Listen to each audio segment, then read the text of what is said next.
final que digamos, va a llevarnos a concluir con un anteproyecto. Es decir, en un anteproyecto yo puedo ver las decisiones que he tomado para un edificio, pero con esas decisiones no me alcanza para construirlo. Es como exponer las decisiones en el espacio, en la ciudad, y de eso nos vamos a ocupar en estas clases que siguen. Y vamos a iniciar, porque bueno, por algún lado hay que iniciar, pero vamos a iniciar por la idea del lugar y su interpretación, y también he planteado, en las guías está presente el material respecto del programa, el programa que tenemos que trabajar. Un centro de investigación tecnológica que va a estar ubicado en el centro de la ciudad de Córdoba. ¿Qué es lo que buscamos con este abordaje del lugar?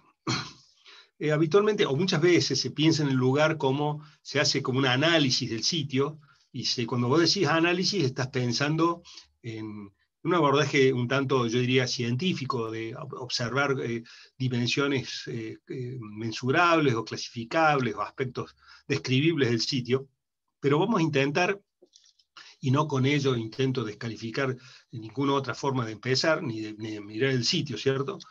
Con un abordaje que incorpora la noción de que alguien lo está mirando el sitio, y esa es una persona que observa. Por eso decimos aproximaciones subjetivas al sitio. Hay un objeto mirado por un sujeto, y ese hecho del sujeto que mira y que afecta, y es afectado por lo que mira, es el meollo de lo que estamos por tratar de ver hoy. Es decir, hay un sujeto que está mirando el sitio. Este es Le Corbusier, a la edad un poco más joven que ustedes ahora, tendría 17, 18 años, y está visitando las ruinas de Acrópolis.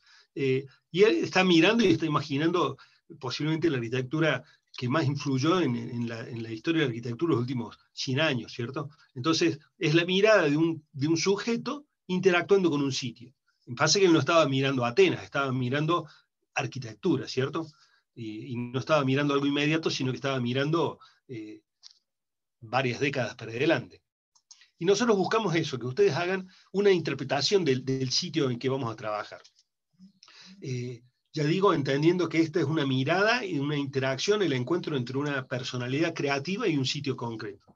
Y lo vamos a hacer introduciendo dos claves con que vamos a trabajar el año. Una es mirar con ejemplos, en este caso vamos a tomar dos, uno es Culham, Seattle, y otro es Cannes, New Hampshire, y a estos ejemplos, que hoy lo vamos a mirar en clave sitio, los vamos a volver a mirar, pero con otra clave. Esto a mí me parece especialmente formativo, que entiendan cómo un mismo ejemplo tiene distintas facetas, como mostré el primer día, entendiendo la arquitectura justamente como esa multiplicidad de facetas que conforman una totalidad. Me parece formativo para aprender. Voy a decir, mirá las cosas que se pueden descubrir del mismo objeto mirado desde distintas lógicas. La segunda tema clave con que vamos a trabajar es intentar mostrar como el enlace o las relaciones entre los edificios, los autores y las ideas, esto desplegado en el tiempo, en la historia. Y tercero es de cómo un instrumento, que es el dibujo, sirve no para ilustrar, sino que sirve justamente en este ejercicio de interpretar, te ayuda a entender. Esa es la palabra con que nos vamos a mover hoy. Como hemos dicho, vamos a recorrer una secuencia de acciones que parten de sensibilizar la operación de observar, recuperar la dimensión del explorar, en el sentido de que entendemos que la realidad tiene infinidad de lecciones plegadas y que hay más interés en descubrir que en inventar, y en el descubrir está el proceso de descubrir el sentido, digamos, y eso es entender, conocer. Y cuando involucras ese conocimiento, ese hecho, esa experiencia con una persona, con una historia personal, con una visión del mundo, surge la interpretación. Como decía el Corbu, solo después de este proceso de observación exhaustiva aparece la posibilidad de la invención. Así que esto es un poco el enfoque con que vamos a trabajar hoy. La primera convicción es que la arquitectura está situada, pertenece a un lugar y a un tiempo.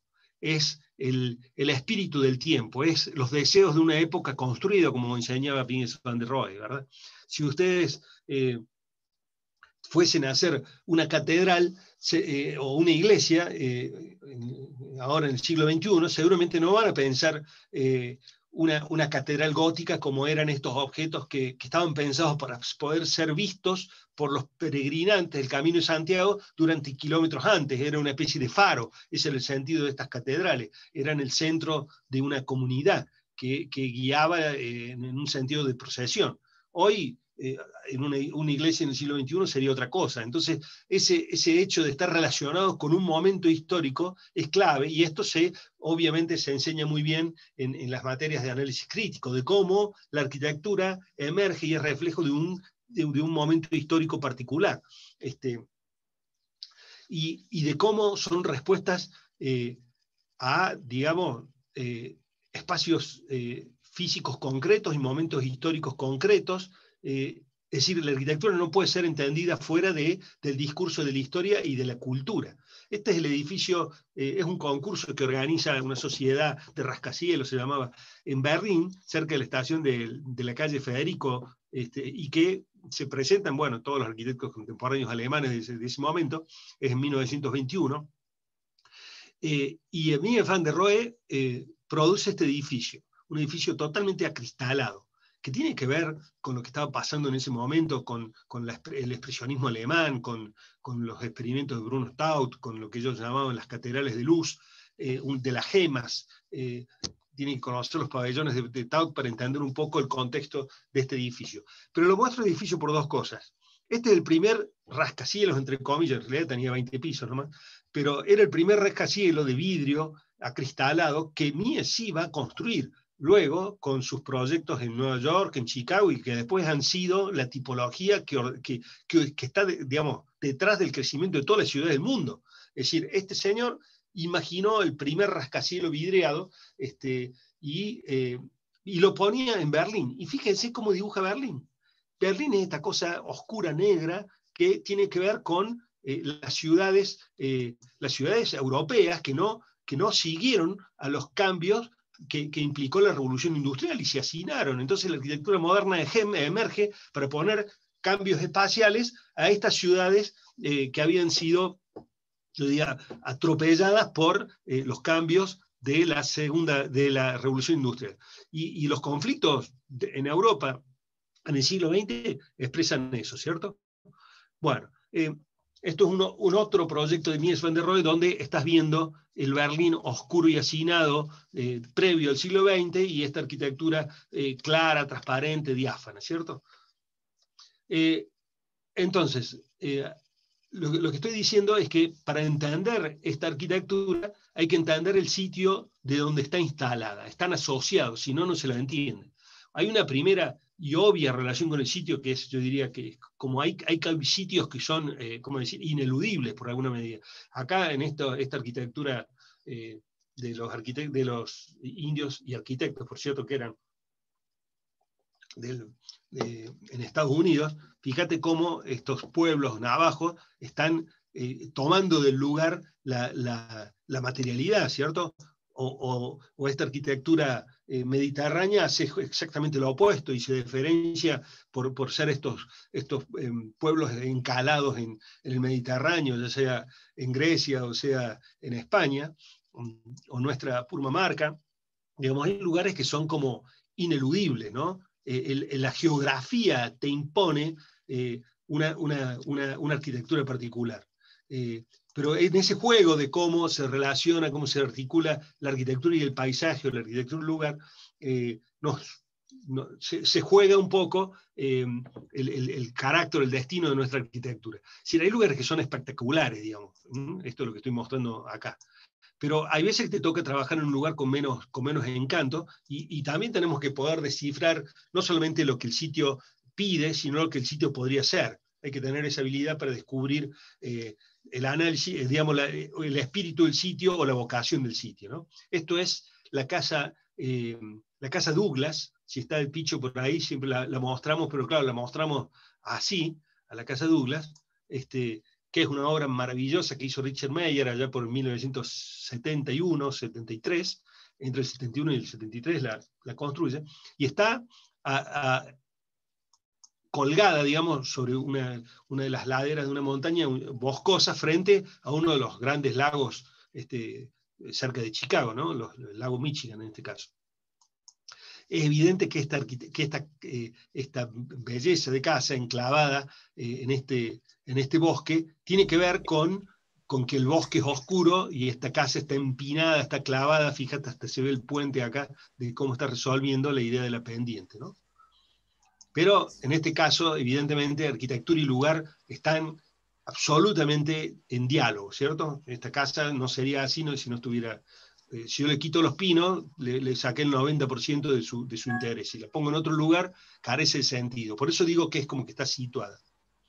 Y hay veces que tenés entornos, esto es el Pupo de Roma, del Imperio, esto es el Panteón de Roma, y a muchos de los colegas nuestros les toca trabajar en estos entornos. Entonces, bueno, son unos entornos que te dejan mudo. ¿Qué vas a hacer después del Panteón? Nada. Entonces, bueno, se meten adentro y trabajan en una especie de ensimismamiento, ¿no? Por ahí viene Scarpa y habla de esa lógica del joyero que se dedica a diseñar, no sé, una tuerca, ¿no? Ahora, me interesa también otra noción que trabajamos durante el año, es un poco expandir el sentido de las palabras.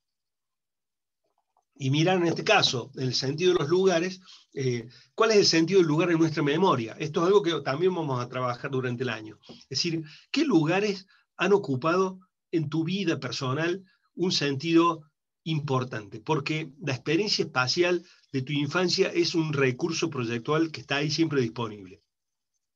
Para Louis Kahn, el sitio, la ciudad era el sitio donde un niño al recorrerla iba a descubrir lo que iba a hacer durante toda su vida. Y fíjense, este es el vecindario donde crece Kahn como inmigrante, un inmigrante ruso, digamos, de Estonia, que llega en 1905 a este vecindario de la ciudad de Filadelfia, y esta es la casa donde vive Kahn, el departamento, y esto es lo que va a construir no tan lejos de ahí, 65 años después, cuando construye esta que es la biblioteca que hace para la Academia Exeter en el estado de New Hampshire.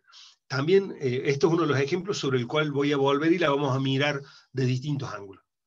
Entonces, bueno, recordar entonces que la arquitectura es situada, no es que esté situada, sino que es situada, y que los lugares tienen que ver con la vida. Es decir, este árbol inmediatamente se transforma en un lugar a donde todos los animales de una llanura en Kenia lo toman como una referencia, como un camino, como una sombra.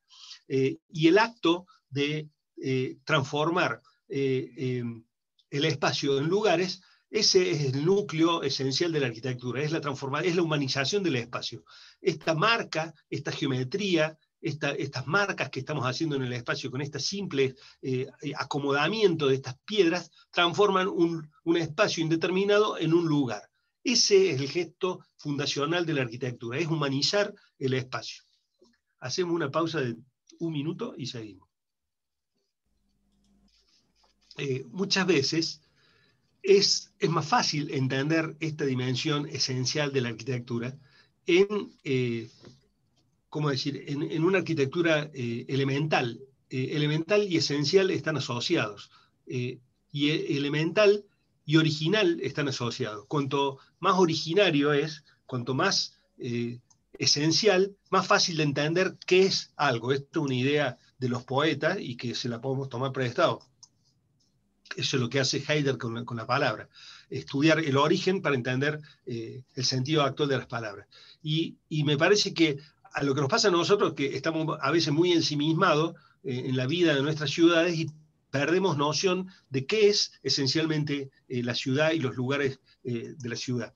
Estos son ejemplos de arquitectura absolutamente, ¿cómo decir?, aislada. No iba a decir primitiva, pero no es primitiva, sino que es una elección de cómo con recursos mínimos y con una coherencia respecto a los medios disponibles, una noción de comunidad, una idea de sustentabilidad ambiental y expresión de una identidad. Estos indios en la Amazonia venezolana y brasilera, son los yabonos de las tribus Yanomami, construyen una arquitectura absolutamente pertinente para una localización particular.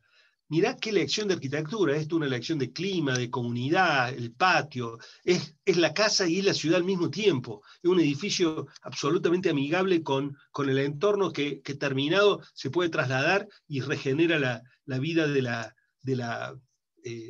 selva, y las cualidades espaciales que tiene en cuanto a espacio, luz, estructura, son maravillosas. Es decir, son lecciones en sí mismas. Ahora, vamos a ver algunos ejemplos. ¿Qué miran los arquitectos en un sitio? ¿Cómo interpretan un sitio? Porque esa es la pregunta que nos estamos haciendo. ¿Cómo interpretamos un sitio? Y vamos a ver, como dije, vamos a ver ejemplos de Koolhaas en Seattle, y vamos a ver bueno, algunos ejemplos de Cannes y Corbu. Acá está Seattle, esta es la frontera, esta línea traza la frontera entre Estados Unidos y Canadá. Este es el Pacífico, estamos en la costa oeste, al norte de la costa oeste, digamos. Más acá abajo anda, bueno, bien abajo está Los Ángeles y San Francisco, esto es mucho más arriba. Este es el estado de Washington y esto es la Columbia Británica. Acá enfrentados están Seattle y Vancouver. Esto es una ría, es decir, es el océano. Esto es una zona muy montañosa, muy, muy montañosa. Hay unos volcanes increíbles, con unas erupciones increíbles en el siglo XIX. Y, bueno, esto es una ría. Una ría es cuando el mar entra, es como si un fiordo, es cuando el mar entra en una cordillera. Entonces, tiene como una especie de acantilados, y está la montaña y el mar que se encuentran. Entonces, esto que parece un lago en realidad es el mar, pero que se está metiendo, digamos, y dentro de estos fiordos está la ciudad de Seattle. Cuando vas llegando, empezás a ver hay tres muy, muy grandes. Este es el Monte Rainier, se llama. El Monte Rainier es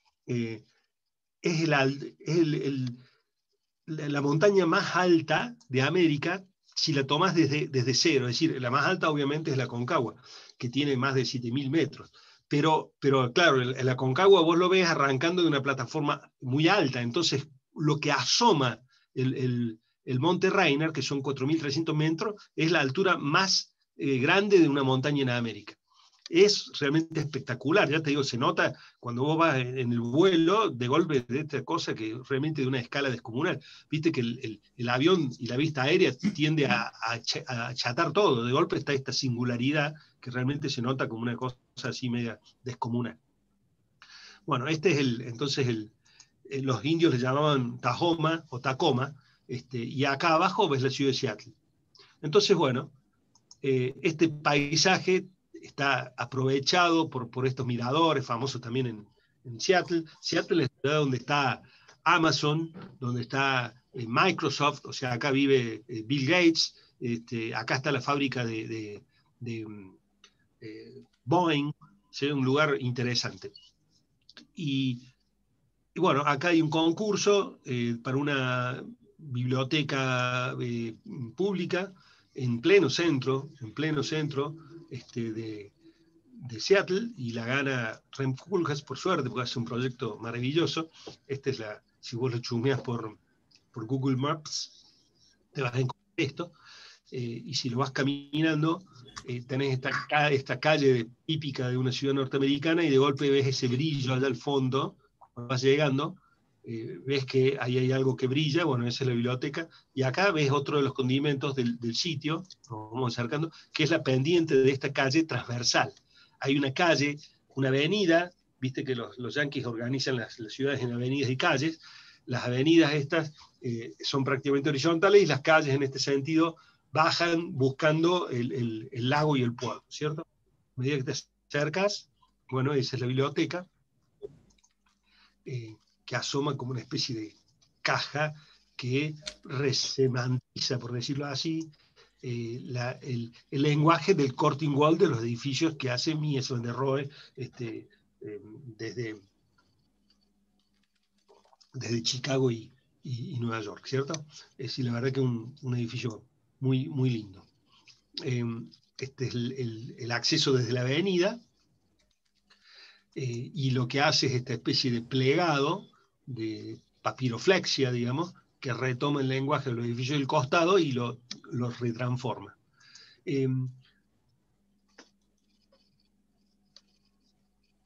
Eso debe ser una película. Fíjate, esta es la calle transversal, digamos, la perpendicular a la avenida principal, tiene una enorme pendiente. Entonces, estos son como los condimentos. Vamos a ver qué es lo que ve, cómo mira y cómo interpreta el sitio Rem Koolhaas. Acá estamos, la vista de la esquina, digamos. Y Seattle es un lugar, bueno, no todo lo frío que podría ser por la latitud, porque está, digamos, frente al mar y eso lo estabiliza un poco. Y ahí llega una corriente que es cálida, entonces hace que llueva muchísimo. Si vos buscas hoy, vas a ver que está lloviendo, y ayer estaba lloviendo, y mañana está lloviendo, siempre llueve en Seattle, y es un lugar absolutamente verde, muy, muy lindo, famoso por sus bosques, también de gran escala. Y acá lo tenemos a Koolhaas explicando en su biblioteca cuáles son las ideas para su biblioteca. Y lo primero que me sugiere a mí, esto que parecen 4 libros apilados, claro, son 4 libros apilados, pero son también el programa de la biblioteca, es una maqueta conceptual de cómo está pensada. Después hay una interpretación respecto del sitio, hay una gran pendiente, entonces está explicando que esto está en un terreno inclinado. Y lo que arma es que cada una de estas cajas mira a uno de los componentes del paisaje. La caja superior de las oficinas, que el gobierno de la biblioteca va a tomar las mejores vistas del volcán Tajoma. La otra caja va a mirar a la bahía Elliot, que es el puerto y digamos, el mar. Entonces, vos ves que por un lado está esta cuña que hace de zócalo, y después apila estos libros, y es como que le pusiera esto una lona porque llueve mucho. Entonces, podría haber sido un dibujo conceptual de cómo interpretó el sitio. Es una serie de libros apilados que generan miradores para este espectacular entorno, y a su vez generar abrigo en un lugar que llueve. Esto es un croquis de una clase que nunca di, pero que algún día daré, que es imaginándome 12 dibujos de justamente arquitectura explicada en términos de idea gráfica. Esto lo vamos a ver otro día. Pero entonces, esto es como un dibujo de interpretación. Vos en este dibujo entendés que está la idea de que ingresás por este zócalo, tenés la idea de que la biblioteca es hospitalaria, genera una plaza amigable para el público, podés ingresar por este nivel alto de la calle de arriba o por el nivel abajo, y eso lo resuelve con este zócalo. Y arriba de este zócalo es que se quiebra y aparece esta especie de protección contra la lluvia, y solamente a partir de esa cota es que empieza a quebrar la arquitectura. Ahí está el nivel 0, arriba, y de ahí descuelga todo, por decirlo así. Esto genera esto que ven acá, es una galería. La piel esta toca la tierra, pero genera por detrás una galería. Esto estoy en la parte de arriba del edificio. Una galería, como si fuera una loya. Y recién ingresas por esta segunda piel, ¿cierto? Acá se entiende bien. Entonces, la idea fue generar... Picho, ¿sí? ¿Cómo? Una recoba, digo. Exactamente, esa es la palabra que está buscando. Es una recoba, genera una recoba, y vos ves en medio de este ¿cómo decir? Opulencia de gestos y cosas, el tipo está pensando, bueno, acá hago un techo para que la gente pueda entrar, hago un alerito, y por el otro lado genero una recoba, y en la cuña esa voy a resolver los servicios. Entonces, bueno, siempre, como decía recién, dibujamos el lugar. Ahí estamos casi congelados.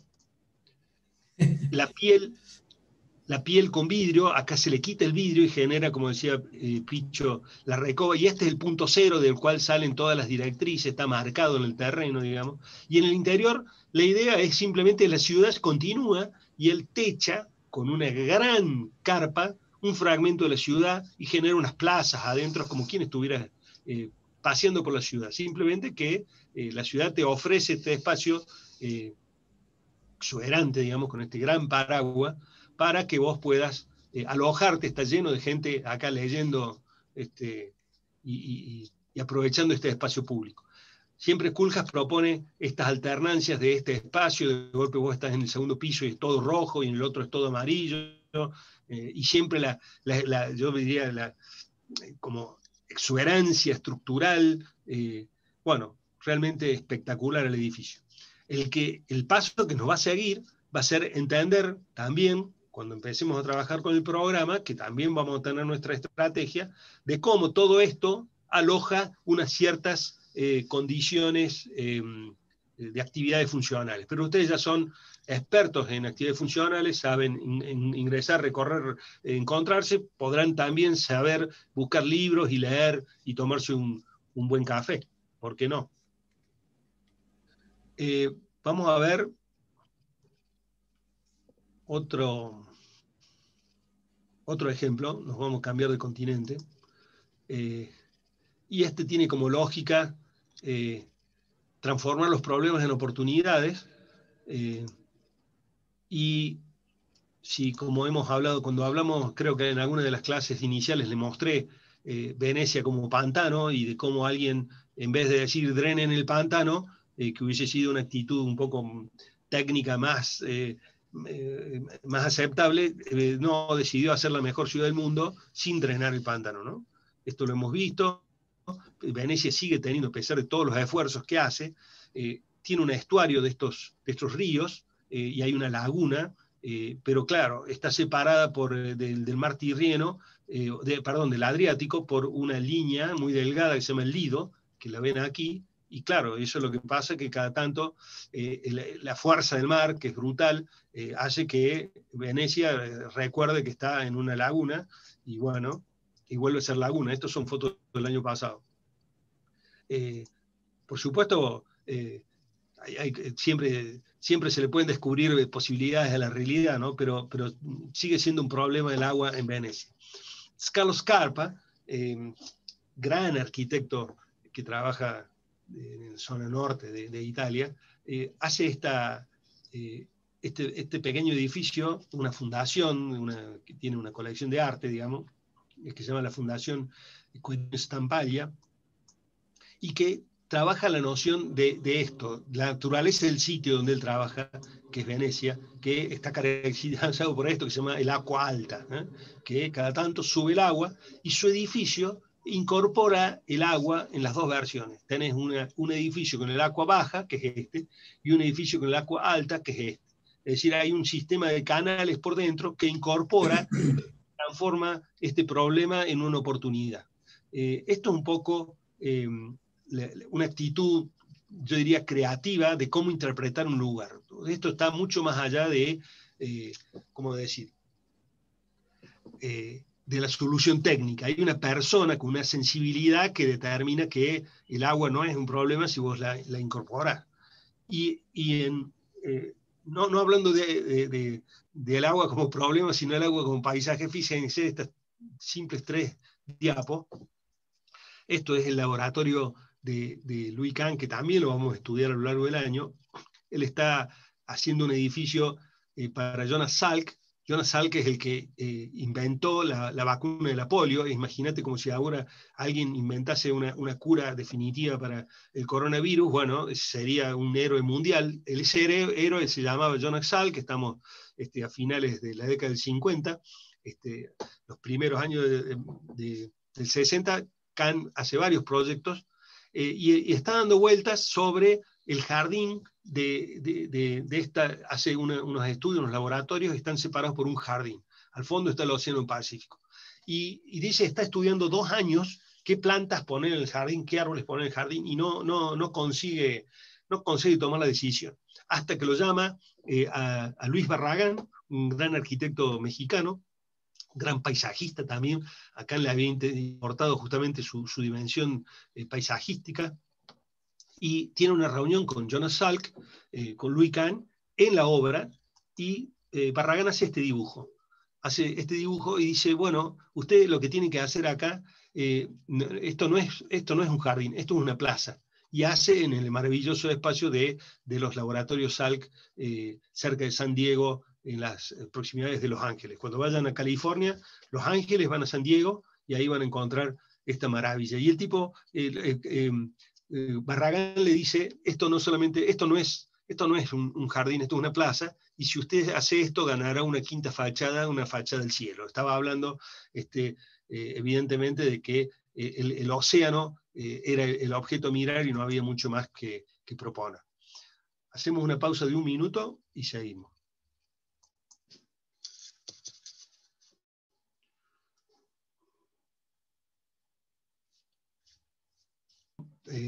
Voy a mostrar un concurso que hicimos hace algunos años con el grupo de Jorge Morini, en la ciudad de Buenos Aires, y una idea del lugar, de cómo interpretás el lugar, está presente en el concurso.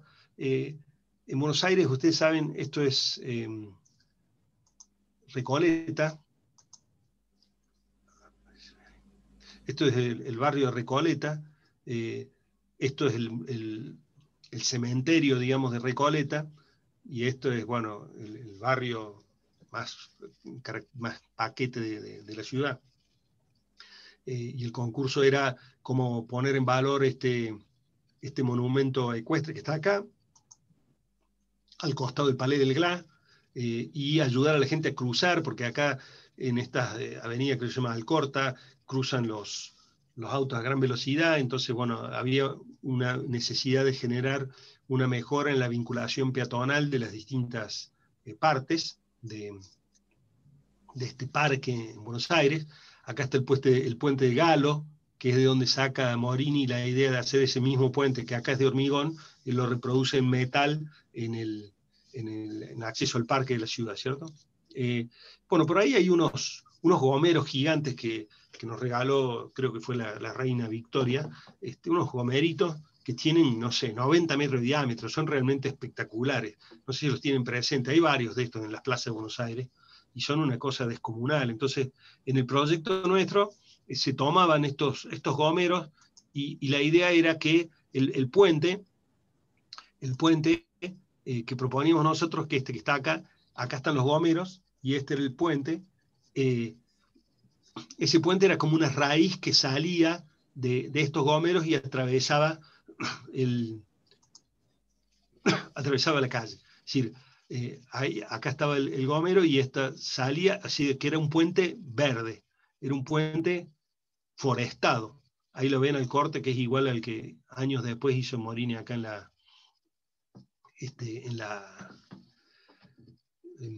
Ciudad Universitaria y en el parque. Y este es el proyecto que ganó. Este es el proyecto de Silverfaden y Rosenbassen. Nosotros habíamos propuesto 2 puentes.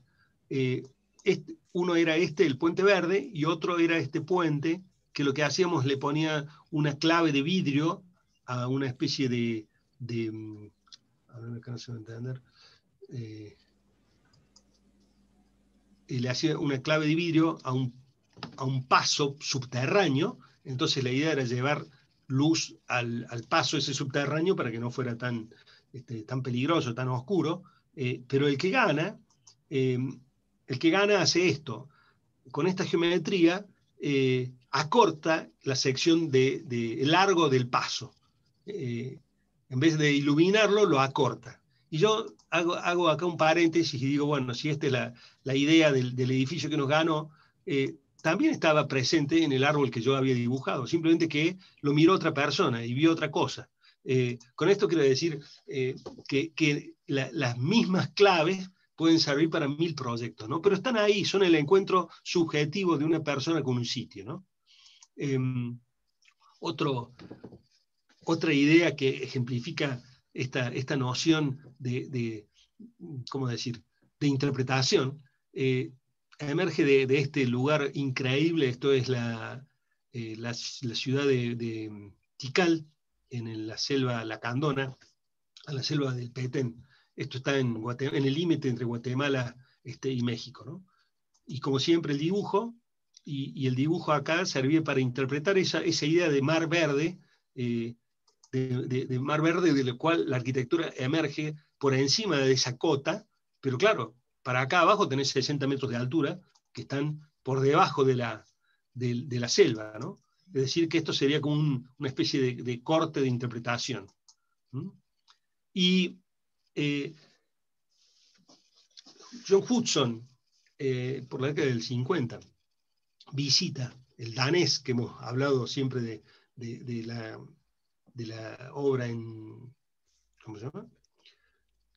En Sydney, visita estas ruinas, en este caso es Monte Albán, una ruina maravillosa, esto está del lado pacífico, digamos, pero Hudson hace este croquis y hace esta interpretación. Escuchen lo que dice él. Dice, la región de Yucatán es una planicie cubierta por una selva inaccesible de altura uniforme y definida. Esto que estamos viendo acá, ¿no?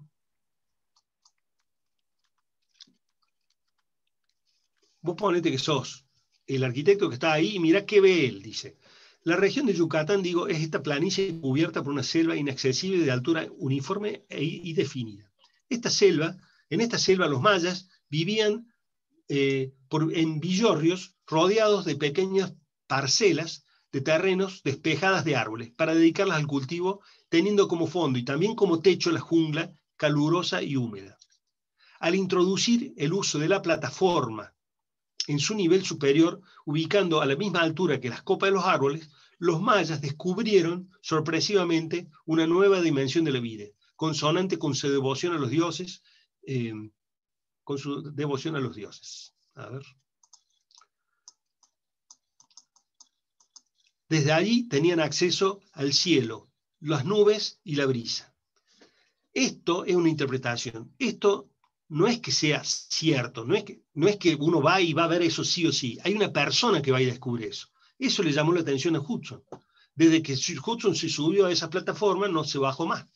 Es decir, empezó a usar esta idea de la plataforma y cuando hace el concurso de Sydney, hace eso, hace una plataforma con los servicios abajo y con estas velas, estas nubes, estos cobertizos arriba.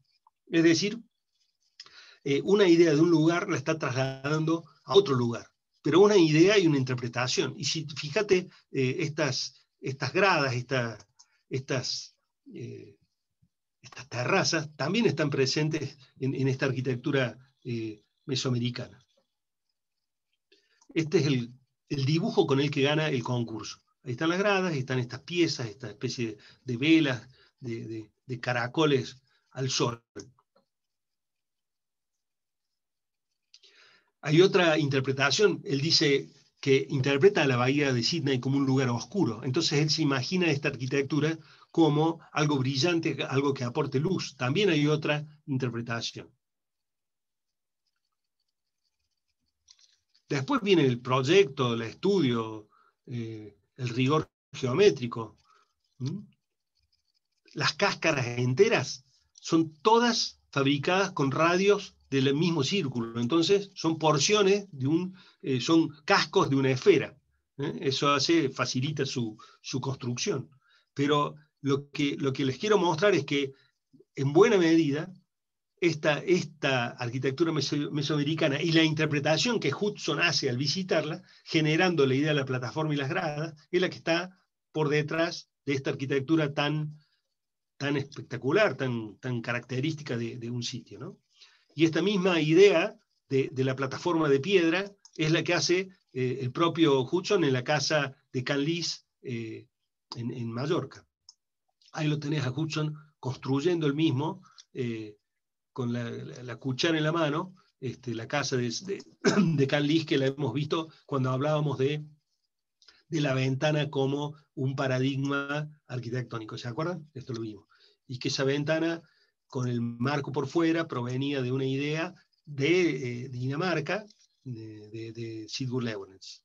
Y que acá lo que él había hecho era bajar el dintel, abocinar la ventana para generar la noción de más mar. Esa es la interpretación del lugar. El lugar es tan impresionante, tiene estas cualidades, que eso afecta, define la arquitectura. Esa es la idea que estamos tratando de decir. Que bajar este dintel y hacer esto, que es un recurso tecnológico, digamos, es producto de una decisión consciente de una interpretación del lugar.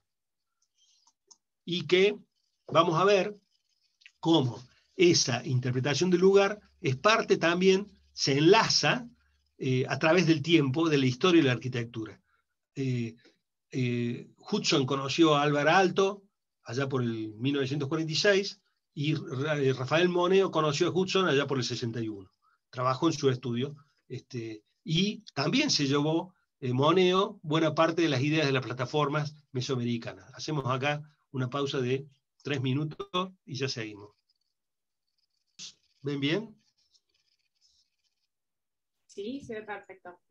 Dale. Sí. Bueno, siguiendo con esta idea de la historia como un lazo que vincula y da sentido a la arquitectura en el tiempo, y a la cual no podemos obviar, y por eso estudiamos de la historia las lecciones aprendidas, voy a retomar esta línea escandinava, de cómo lleva un escandinavo sus lecciones aprendidas de Mesoamérica a el corazón del País Vasco.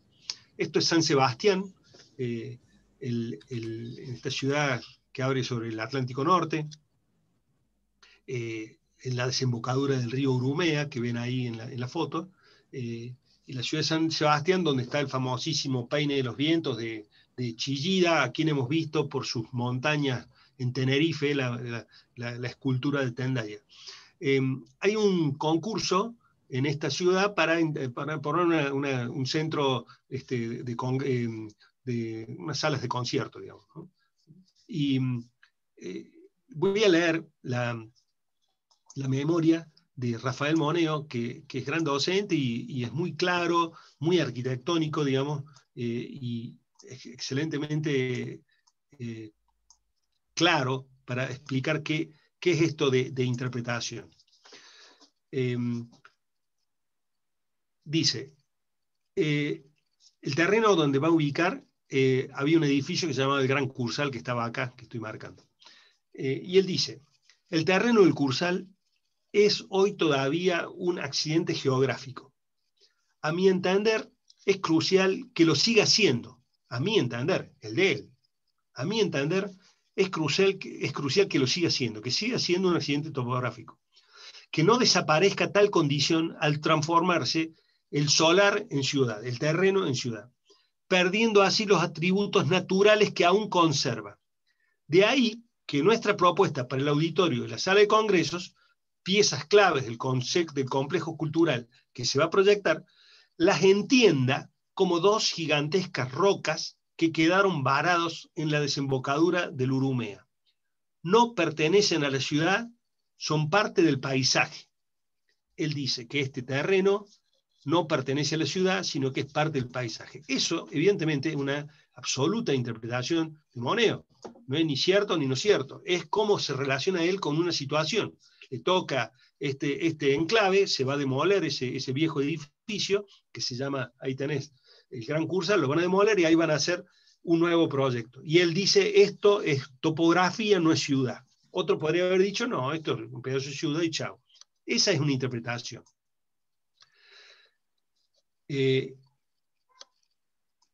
Veamos, ahí está el famoso proyecto, tiene un basamento de piedra y tiene estas dos piedras, pero que a su vez de noche son como un faro, juega con la idea de la iluminación, eso va a hacer que tenga un detalle constructivo muy lindo, con todo un envolvente, hay una circulación alrededor de una gran caja, muy parecido a algunos trabajos que hemos estado haciendo en esta primera etapa. Pero fíjate, esto es una foto que él pone en la publicación de la revista El Croquis, y pone esta foto, en donde ves la foto de la playa, las piedras y estas rocas que pertenecen al paisaje. él podría haber estado caminando por ahí y hubiera sacado estas fotos y hubiera interpretado el lugar así. Esto es una interpretación. Y podría haberla tomado también, las dos rocas también estaban en la postal que les mostré antes y no las habían visto. Es decir, esto es cruzarse con un sitio y con una historia. Tiene esto el basamento de su maestro John Hudson.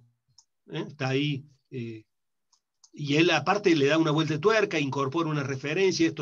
Esta forma de tratar la laja es una referencia artística. Es decir, me interesa que vean la complejidad que tiene esto por detrás. Pero sobre todo esto, de que es esto. Esta foto es fantástica. Estas dos rocas están en la playa y vos podés haber pasado por ahí ni las viste y él estaba viendo ahí el Palacio de Congreso y ganó el concurso. Vamos a dar la vuelta al mundo. Nos vamos a ir a New Hampshire y vamos a ver otra obra maestra y viendo cómo el arquitecto mira el lugar. Lo mira en muchos sentidos. Vamos a ir a New Hampshire, está al norte de Massachusetts, donde está Boston, que es como la capital cultural o la capital educativa de Estados Unidos. Ahí está Harvard, el MIT, está Cambridge. En el entorno inmediato hay una serie de como ciudades satélites que te brindan servicio educativo para todos los estudiantes que van a estudiar a Estados Unidos. Este lugar ya es continental, digamos, y hace un frío de órdago. Fíjate, el día que yo estaba yendo, hacía 8 grados de máxima, 8 grados bajo cero de máxima, y la temperatura iba a ser menos 15. O sea que es un lugar brutalmente hostil en cuanto al clima, con muchísima lluvia también, pero mucho frío, y esta biblioteca que la vamos a... Te estoy mostrando fotos de cómo se ve cuando vas llegando, casi como que la atisbás ahí entre los árboles. Está en el centro del campus universitario de esta academia de Exeter. La vamos a estudiar desde muchos ángulos, como dije al principio de esta clase, es decir, la vamos a entender desde muchos lugares,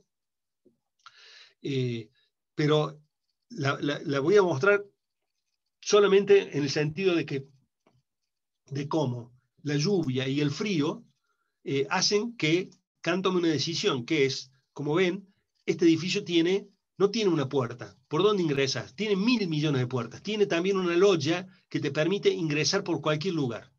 Y vos podés venir caminando y es el propio edificio que te invita a entrar y después veremos cómo encontramos el acceso principal.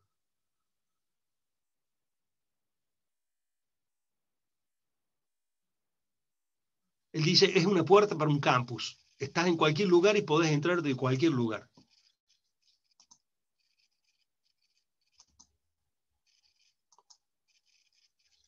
Después ingresas acá y te vas a elevar, vas a ingresar, vas al lugar de encuentro y después vas a recorrer.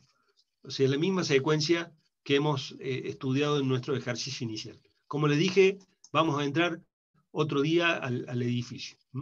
Acá hacemos una pausa, son las 7:40, con el maestro de Filadelfia, el maestro Kahn, nos mudamos a la ciudad de Filadelfia, en el estado de Pensilvania.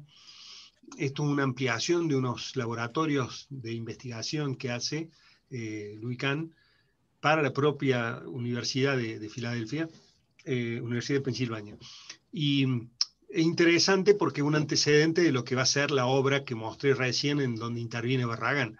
Él tiene que resolver estos laboratorios y bueno, la estrategia proyectual para la organización de los espacios servidos, la planta libre y la estructura es una lección impresionante. Usa esta noción del plugin, digamos, resuelve baños, escaleras, ascensores con total precisión y lo enchufa entre estos dos tramos que está la estructura, de modo de generar la esquina libre, y él cree que ese lugar es el mejor lugar de trabajo para los investigadores. Está pensando reservarles el lugar de los, digamos, estudios de investigación en estas puntas, y en el tramo conecta las escaleras, los baños, los conductos, hay lugares para los animales, digamos, ya que un laboratorio científico, ¿cierto?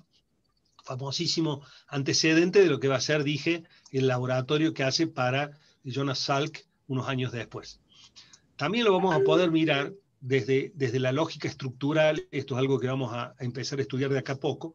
Él dice, cada estructura, cada espacio tiene su estructura. Cada espacio tiene su estructura. Entonces, propone una estructura para los espacios de servicio, y una estructura para los espacios principales. Y esto después los combina y genera esta expresión. Entonces combina esta idea de torres y estas cajas perforadas con una manera, con una gracia, con una elegancia realmente espectacular. Cuando no sepan hacer una torre, acá tienen una, acá hasta que se invente una mejor. Ahí se ve esta combinación de los espacios individuales y de los espacios colectivos. Ahora, como te decía, esto es una ampliación de un edificio existente, este que está acá abajo. Esto es un laboratorio con esta arquitectura típica historicista. Y vos fíjate cómo toma el del lugar un aspecto increíble. Él va a enchufar su edificio, pero va a tomar la paleta del entorno, del lugar. Del lugar se toma, fíjate, el ladrillo, estas piezas de hormigón, el vidrio, con los mismos materiales, lo resemantiza y hace esta arquitectura absolutamente contemporánea, pero que está dialogando con el entorno. Del lugar toma una paleta. El Corbu, ya que estamos en Boston, hace en Boston un edificio para la Facultad de Artes Visuales de Harvard, y hace este edificio como con 2 riñones, 2 pulmones, una caja que está dividida por el medio por una rampa, y esa rampa atraviesa 2 calles que están como muy concurridas por los estudiantes. Ustedes saben, esto es la ciudad de Boston, esto es como un barrio de la ciudad de Boston, es como Córdoba tiene una ciudad universitaria. Bueno, acá está metido Harvard en el medio de la ciudad de Boston. Entonces, bueno, acá se transita, y el Corbu vincula justamente el tránsito que atravesaba estas dos calles por este sitio, y lo hace con una rampa que te invita a ingresar en su edificio, recorrer, ves cómo están trabajando los artistas, porque ves los talleres, ves, hay una sala de exposiciones. Entonces transforma la rampa en un paseo que te va, la promenada famosa arquitectural, que te va ofreciendo una serie de vistas singulares. Este es el boceto. De acá a poco vamos a estar trabajando en esta categoría, un boceto que contiene todas las decisiones, pero que con esto no puedes construir nada. Esto es bien claramente idea. La idea de que la rampa atraviesa el edificio está contenida en este pequeño croquis. Ahí ves, Boston, Visual Arts en Boston, 1960. Cuando vos vas al lugar, después Renzo Piano, en esta parte, construye esto que es uno de los museos también de Harvard, y él a esta rampa del Corbu la toma y la continúa en una loggia que te permite ingresar antes del edificio del Corbu. Ese es el edificio del Corbu, y vos venís por esta rampa que está abajo, alojada en el edificio de Renzo Piano, que tuvo la generosidad de tomarla en cuenta, no como hizo acá otro vecino que, como ven, le taponó la rampa al Corbu, ¿no? Hay que animarse. Hay esta especie de riñón de hormigón, es uno de los talleres. Esto es el edificio Renzo Piano y la rampa que se conecta con el Corbu. Ahí estamos caminando por la rampa de Renzo Piano, y estamos acá en la panza, abajo del edificio del Corbu, que está levantado y genera 2 conexiones. Vos podés pasar por debajo del edificio y cruzar la calle, o porque tiene como una serie de conexiones alternativas, o subirte por esta rampa y atravesar el edificio. Vamos subiendo y, digamos, disfrutás funcionalmente, disfrutás con el paseo de la rampa y atravesás la calle. Todo esto sale de una mezcla del lugar. En el lugar esta conexión está con la función. Es decir, él dice, bueno, voy a hacer una calle pública en medio de mi edificio.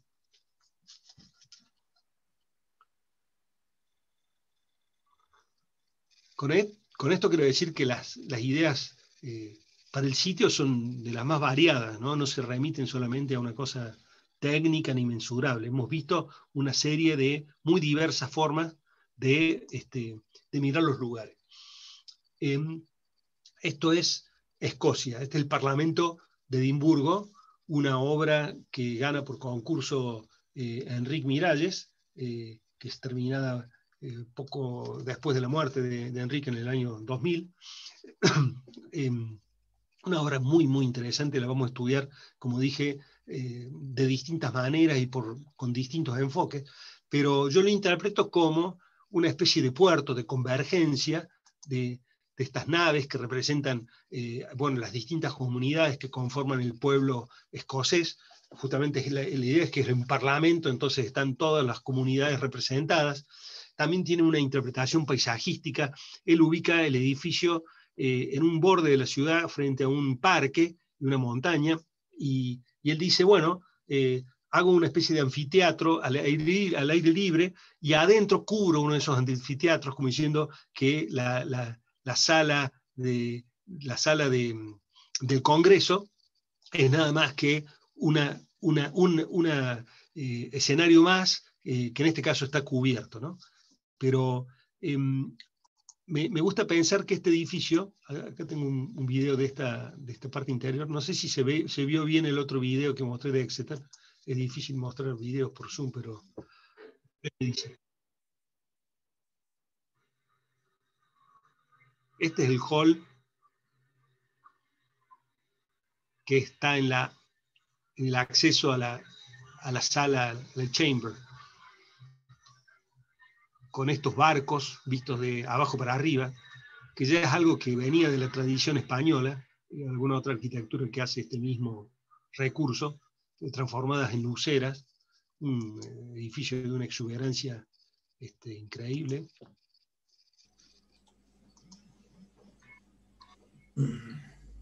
Estaban tocando música en vivo.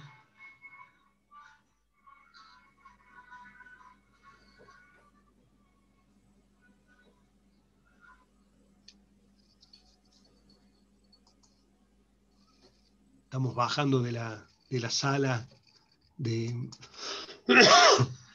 la sala del Parlamento hacia la plaza, viendo este juego espectacular de luceras y la puerta.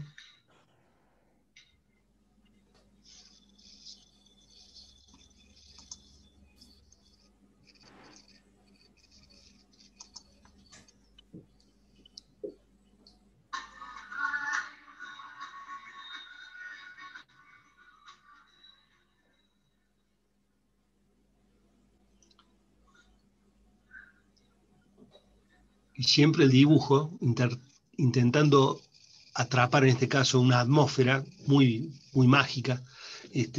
Pero si vos me dijeras cómo sería el dibujo que yo te diría que tenés que hacer para hacer esta obra, quizás era haber interpretado un lugar, algunos de estos puertos de Escocia, que los tiene muchos, y haber hecho este croquis, que es lo que está detrás de esta imagen. Esto es lo que estamos buscando, que ustedes se involucren con el sitio de una manera creativa e intuitiva.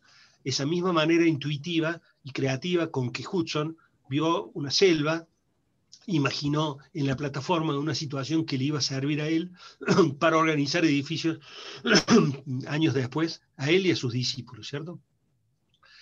Vamos a ir terminando con un edificio de un arquitecto italiano, Anselmi, muy buen arquitecto, para explicar un poco cómo son los primeros pasos que vamos a tomar en los próximos días. Ahora simplemente vamos a tener una intuición, es como quien me dijera, yo vi este lugar y esta idea de los barcos, de las hojas, de este puerto es lo que me da la idea de cómo encarar el Parlamento. En este caso, ya tiene que ver, perdón, con lo que vamos a hacer un poquito más adelante, que es generar una idea urbana. En este caso es, por ejemplo, un edificio que tiene doble carácter. Por un lado es una plaza y por otro lado se eleva y aloja una arquitectura para una calle un poco más transitada que esta es una zona más baja de un barrio. Entonces, en este caso está la idea de hacer una especie de pliegue, de papiro, de papel plegado, perdón, que, digamos, da origen a esta arquitectura que es plaza y que es edificio al mismo tiempo. Anselmi tuvo la suerte de construirlo, no sé si con tanta gracia, pero acá vos ves el edificio como de una plaza de ladrillo se transforma en este edificio que está ubicado en el Fiumicino, en la ciudad que aloja el aeropuerto de Roma. Es casi como el Faro, profe. Sí, claro, exactamente. Esto tiene unos años antes. Muy bien. Entonces, lo que estamos buscando es que antes que un análisis o un relevamiento objetivo, que también hay que verlo y reconocer y valorar y hacer, como decir, una secuencia de valores del lugar, lo que necesitamos es una interpretación del lugar. Esto que he estado mostrando con insistencia son justamente ejemplos de lo que llamamos interpretación. Porque vos de la interpretación generás criterios de intervención. ¿Se dan cuenta? Así que, bueno, eso es un poco lo que les quería contar.